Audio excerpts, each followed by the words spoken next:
Come on! Unity is a web series filmed and edited by Emily Jansen as she lives in her vehicle, traveling the United States and documenting the many other types of alternative living, exposing audiences to the growing change in perspective and lifestyle for a common unity.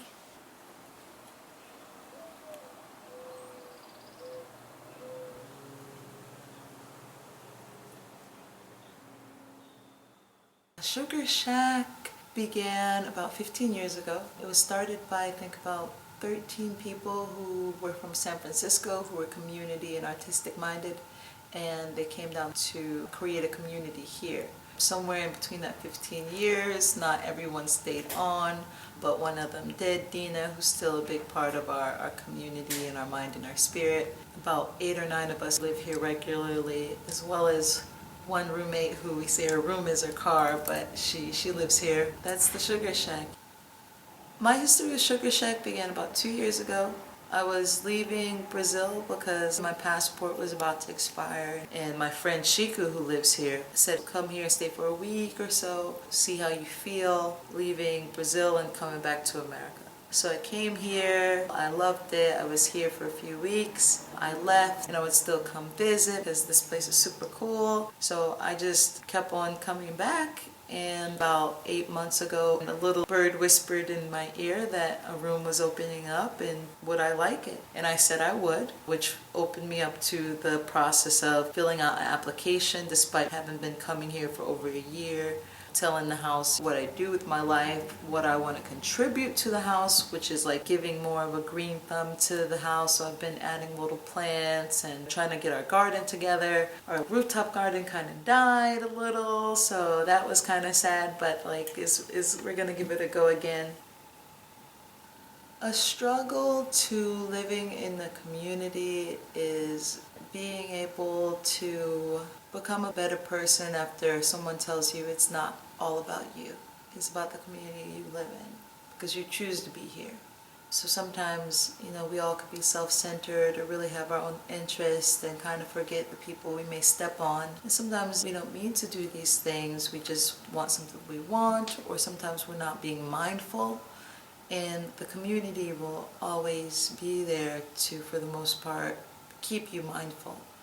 Our house really doesn't do well when we're all on different pages. So we meet each week to make sure that we know about each other's lives, that we know about how we feel about our home, things we need to make sure we fix. So the struggle is really being able to break down the barriers of your ego and being able to forgive and learn from criticism from people, at the end of the day you want to care about because you're sharing your home with them.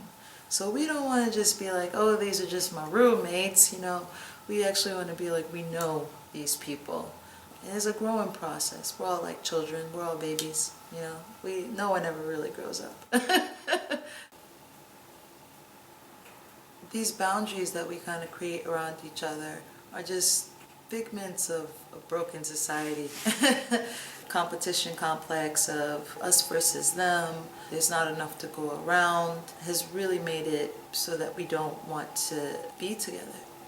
I never knew I was a community person. My last few months in Brazil were like the first time I really got to understand what community living was about, and like the importance and the effect on our happiness, and as a baseline of happiness, of just being around other caring people.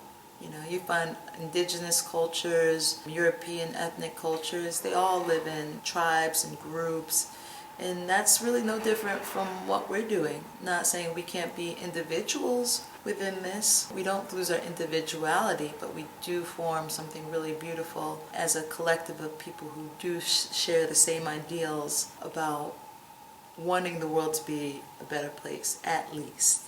So, we try to save water, we recycle, we compost, not our poo, because people have asked me, compost our own poo.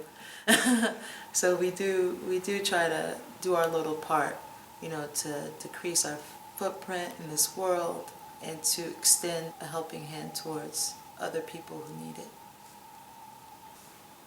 My advice is there are a lot of ways to kind of reset the clock and start anew.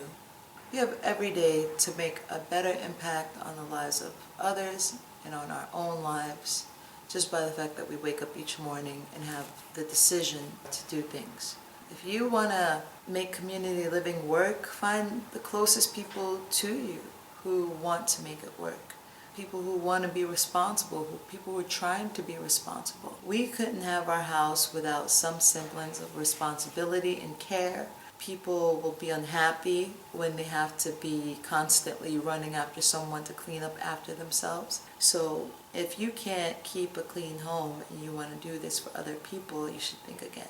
Because I think, cleanliness is a big part of why I even made the decision to live here, is because you can't have this many people together and we not want some type of structure. So I think that's the most honest thing I can say, is that, if you want to live together, you can do it. Respect each other's things, respect their opinions, even when you don't agree. You have to check in with people and make sure everyone's on the same page, and communication is the key. You have to communicate. If you don't communicate about your feelings, about your boundaries, about what you're willing to give, if you can never deal with these things, then you may not be able to live in a community. You have to understand that sometimes you may have a bigger task or work to do because someone is unable. Life happens. And we hope that that's good advice for people who want to live together and open up a community space for people to come utilize and have music and have classes and art shows and bazaars, video shoots. These are all things we've done at our house. So, best advice, communicate, clean, and that's about it. Communicate and clean up.